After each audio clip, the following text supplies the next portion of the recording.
guys, it's Sonia. I want to come on today to talk about something completely different from locks, because I think talking about locks constantly can get redundant, and there is more to me than locks. So I kind of want to talk about women's health and the different issues that we encounter and have as women. I've had my fair share early on, from having 5 miscarriages in my 20s to having cysts on my ovaries that ruptured. And if anybody out there has had that happen to them, you know how excruciating and how painful that is, and how dangerous it is too. I've had an ectopic pregnancy where I was pregnant in my tubes. That was very dangerous because it was on the verge of rupturing, and I was bleeding heavily, and I had to have emergency surgery. That also happened in my 20s. And the cysts on my ovaries is what led to me having the hysterectomy last year. They kept happening. They were extremely painful, and I got tired of going through that pain, of not knowing when they are gonna come or when they're gonna start acting up. And this one just stayed, and it just kept getting bigger and bigger, and it got to the point where I couldn't even lay on my left side.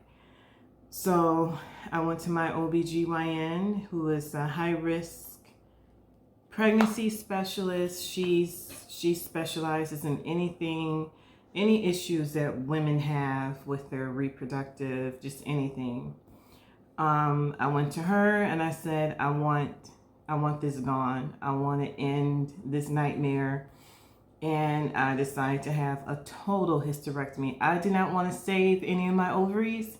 And really, I only had one ovary left because that ectopic pregnancy ruined my ovary, and they had to take it out. So I had 3 kids with one ovary. Fertile Myrtle. Very fertile. So that's why I had the hysterectomy. And I think women, we don't talk about these things enough. Like when I had those miscarriages in my 20s, first off, you guys know I've been married for 26 years. Our oldest son is 24. He'll be 25 in February. So my husband and I got married when we were very young. I was 20, he was 21. And we always knew we wanted to have kids, and we wanted to have our kids early. Our cutoff date or age for having kids was 30. We didn't want to have any more kids when we hit 30. We wanted to knock them out, be done. And so we had our son in 96. We got married in 94. And so no problem. He was a beautiful pregnancy. I had no issues, no throwing up, no swelling. I had morning sickness for the first couple of months, and then that went away. I think the first 3 months, and then I was fine.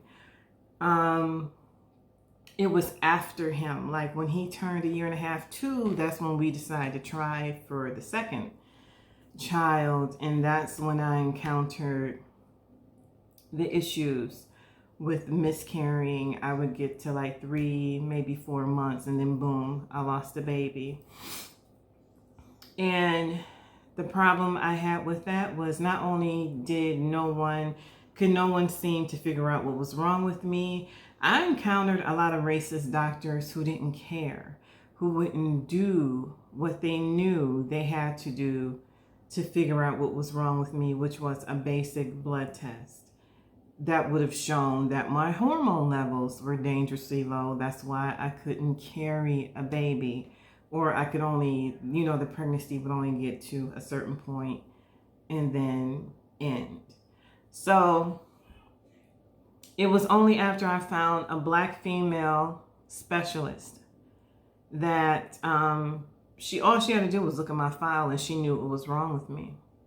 That's how I was able to have my second child, but it took me 5.5 years before we had that second child. So once she figured out what was wrong with me, she put me on vaginal and oral progesterone. So I had to take the pill, and then I had to do the vaginal suppository of progesterone, and that's what helped save my baby. And I also did that for my third child. I didn't have to do it for my fourth child because by then my body had regulated itself and I didn't need it anymore. But to think I suffered through all those pregnancies, all those miscarriages, when all they had to do was a simple blood test. That was it. And one of my miscarriages were twins. You know, so it's, you can't make this stuff up, y'all. But it's like, you know, at the time, like when I had that last miscarriage, I really thought I was going to lose my mind. And my husband, he wanted to stop trying after the first miscarriage. Like, he didn't like seeing me going through what I went through. He was devastated and he just wanted to stop.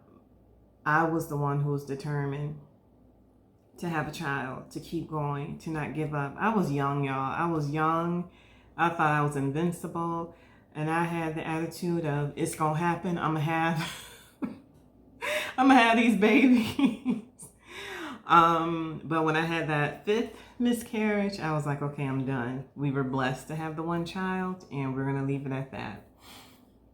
So I just started concentrating on myself. I was exercising, losing weight, totally forgot about trying to have a baby, and boom, missed my period.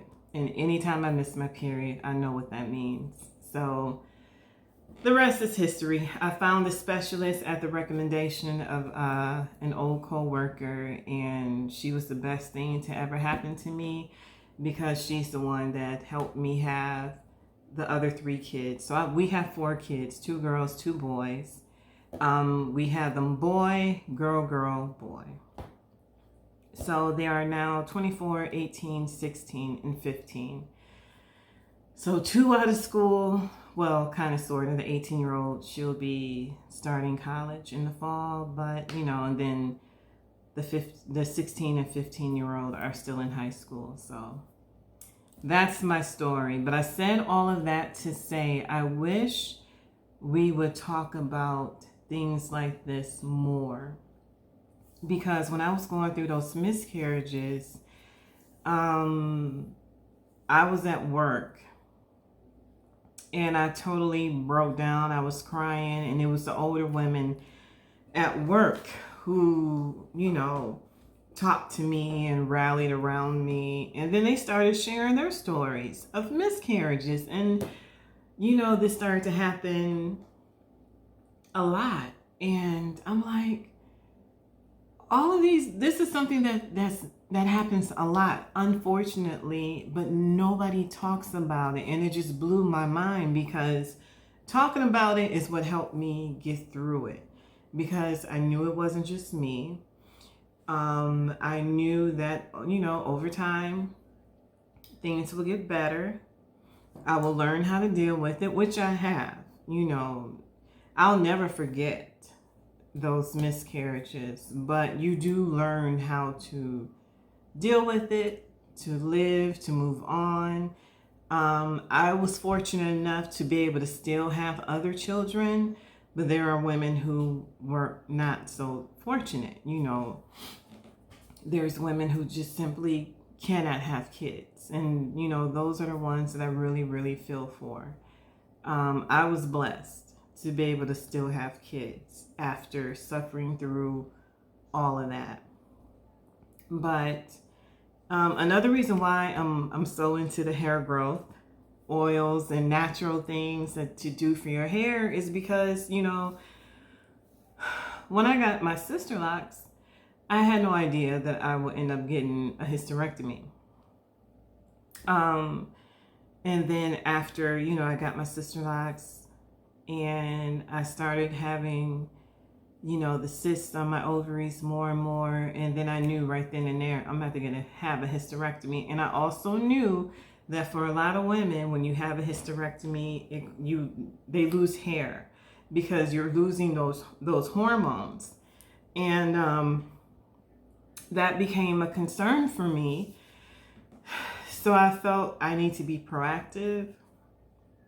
I need to try to do things and use things that promote hair growth, that will strengthen my hair, that'll take care of my scalp and keep it in the best condition that I could possibly keep it in. So that's why I'm so into, you know, the hair growth oils, making my own for one, and just trying to, I don't know, try not to put any tension on my hair, unnecessary tension, to not do tight styles, to keep things simple with my locks, because I want to keep my locks. I don't want to go bald. I don't want to lose hair.